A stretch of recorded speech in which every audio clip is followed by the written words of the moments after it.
All right, let's get started with this thing. So, how's everybody doing today? Hope you're doing well. My name is Alan Latham. Welcome to Facts Not Feelings. If you're new to the channel, this channel is all about cutting through the noise and getting back to what matters, and that is truth over emotion, facts over feelings. In this world we live in today, it's upside down and backwards. I think everybody could understand and attest to that if you're thinking clearly at all. Our world, in my opinion, is spinning out of control with distorted ideas of reality. And I stand on facts that have stood the test of time, and that is biblical facts, biblical truth. I am 24 years now serving the Lord. I've been all around the world preaching, teaching this gospel of Jesus Christ. I have news for you that he is alive today and well. And if you are lost, if you are hurting, if you are in need, you have come to the right channel, because I cannot personally help you, but I can promise you that I do know a guy. I do know the one that can help you. So today I want to introduce you into the core of our beliefs that drive this channel and explain why I started it. Stick around. It's going to be eye-opening. Let's start with the big picture. I believe this world is becoming increasingly distorted when it comes to truth and when it comes to what actually truth is considered to be today. Everywhere you look, there's a push to redefine reality based on feelings rather than facts. Who is leading this charge? Sadly, people that we call leaders, people that we call professors, and unfortunately, even people that we call pastors are leading this disillusioned, confused, and mistaken charge. And as it says in the Bible, you can judge a tree by its fruit. And I can tell you that the bad fruit from this disillusioned, confused world it's everywhere, and it's heartbreaking. But I do know a solution, and I just cannot sit on the sideline any longer. I just cannot. So, everywhere you look, there's a push to redefine reality based on feelings rather than facts. And we need to do something about it. We have people that we're supposed to be able to trust in our community that are promoting these false narratives, these false ideas. I mean, like the idea that there's multiple genders beyond male and female. Come on, people, stop it, stop it, stop it. There is nothing good coming out of that except for hurt and pain and suffering. And I'm not okay with it. And anybody, as a dad who loves his kids, you can't be okay with this kind of noise happening in the world around us. Don't get me wrong. I'm not here to bash anybody. Okay. I'm not. But these ideas are just seeping into all aspects of society, and they're not backed by fact or by biology or by common sense or by history or by science or anything. Their feelings dressed up as facts, their emotions confused emotions, and they're confusing an entire generation that is wandering around lost, trying to figure out which way to go and which way is up. And sadly, the youth are certainly paying the highest price for this. The kids are suffering, and there's no doubt about it. This message that's happening in the world leaves them confused about right versus wrong. They have questions, Is it okay if I lie if it feels right? Can you define reality? I mean, can you define morality based on a trend or based on how I feel? Is that okay? Is there a consequence if I do this? Or because what you're seeing is the fruit of depression and discontent and pain and suffering, and it's not necessary. We have a generation that's lost and drifting, and they have no solid foundation. They're drifting in a sea of relativism, and it's heartbreaking because it doesn't have to be this way.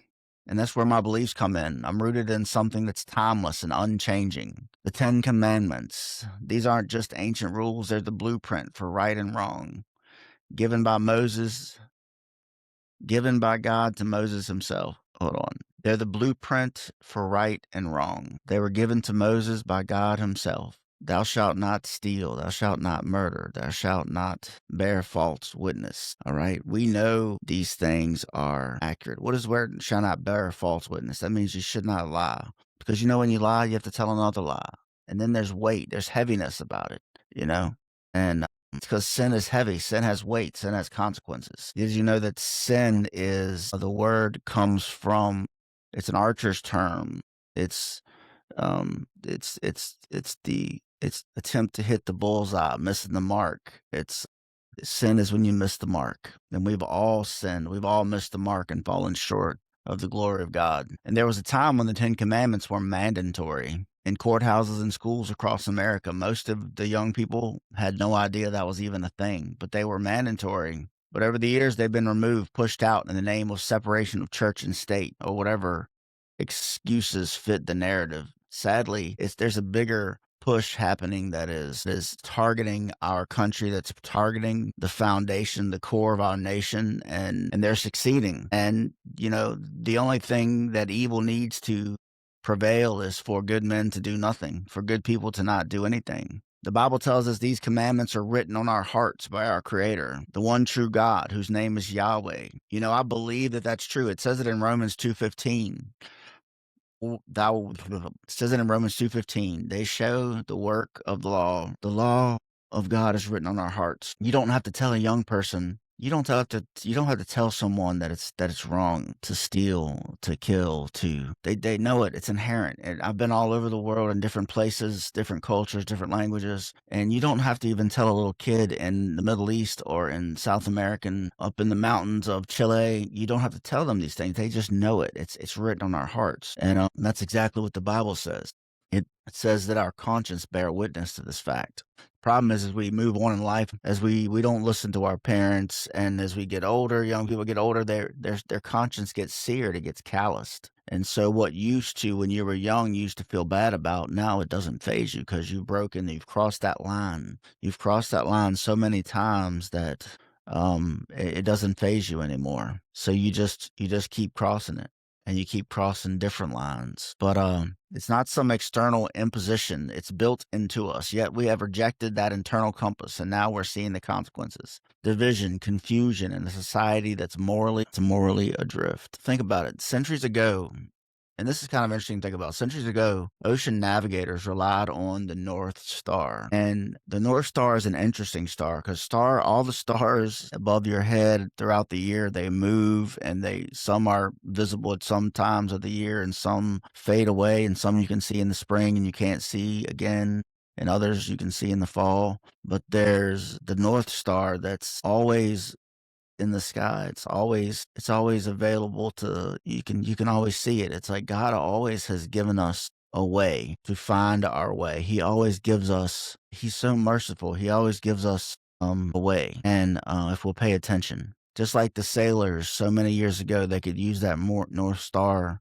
and they could travel the oceans, and with a little bit of knowledge and a few mathematical equations, and they could kind of, they could navigate the seas with this, as long as they had some solid, trustworthy point of reference. And sadly, that's what's lost in our society today, is there's no point of reference. As the Ten Commandments were ripped out of schools and out of courthouses, it's been a systematic, slow process of tearing the things of God and the purposes of God out of the lives of children and of the generations and of you, sadly.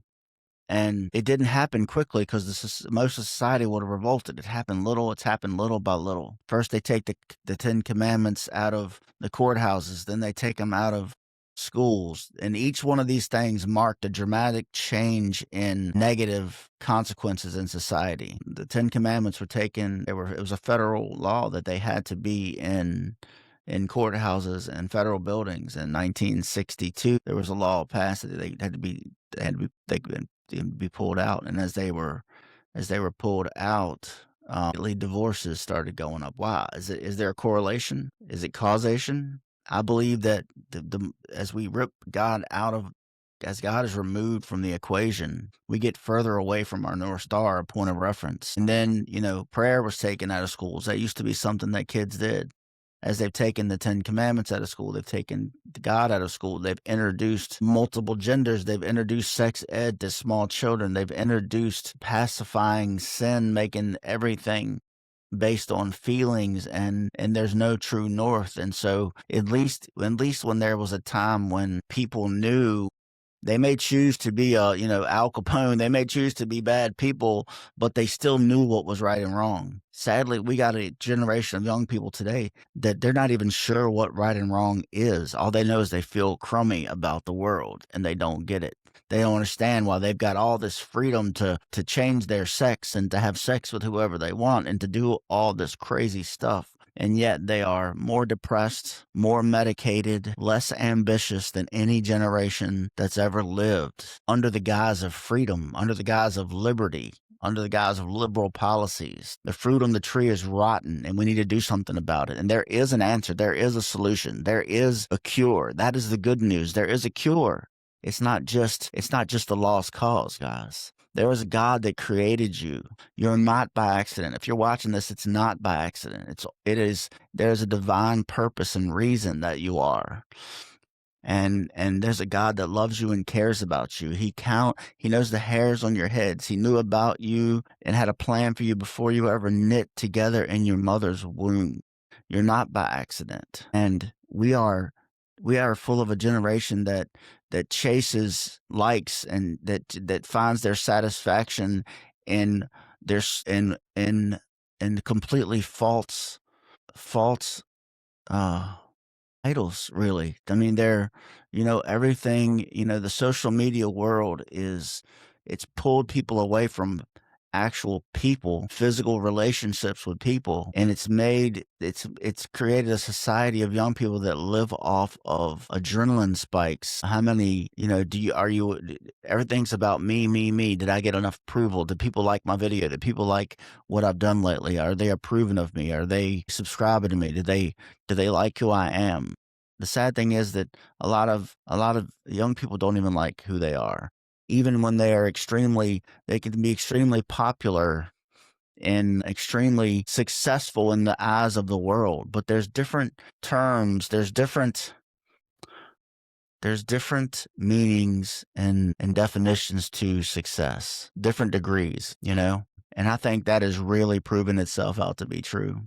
I know it is. But anyway, this channel is about getting back to the facts. And I want to tie my 25 years of serving God around the world, seeing the power of God move, seeing miracles of God. I want to tell these stories and in hopes to inspire people to come into a personal relationship with a living God. Since the 10 Commandments, and God has been so removed from public buildings and school, from public life, it's just left people wandering and searching for truth in all the wrong places. Social media trends, celebrity opinions, political agendas, they change with the wind. Nothing's solid. Everything is shifting sand. And without an anchor, without something solid, we're all the same. We're all lost. This is why I created Facts Not Feelings. And my catchphrase is based on this poster that was on my wall when I was a kid, and it said, "My mind's made up. Don't confuse me with the facts." I mean, come on, how many people are like that? Their mind is made up, and you tell them facts, they get angry at you. You tell them a fact, if they don't say that, but that's not their truth. But we've got to get that out of your mind right away. There is truth, okay, and you don't have to like it, but facts are stubborn things. They don't move. They're solid. And that's actually a refreshing thing. So, but yeah, my mind's made up. Don't confuse me with the facts. That's exactly the attitude that's plaguing society today. People clinging to their feelings and rejecting hard truths. But here on this channel, I'm flipping the script. We're embracing facts, starting with the ultimate fact. God's moral law is our God, is my personal God. If this resonates with you, then hit subscribe button. Turn on the notifications, and let's build a community that's grounded in truth. In future videos, we'll dive deeper into these issues, debunk myths, and explore how to live by facts, not feelings. Thank you for watching. Share your thoughts in the comments below. What's one truth you think society has distorted? Let's discuss. I'll respond to every comment. God bless you, and I'll see you next time.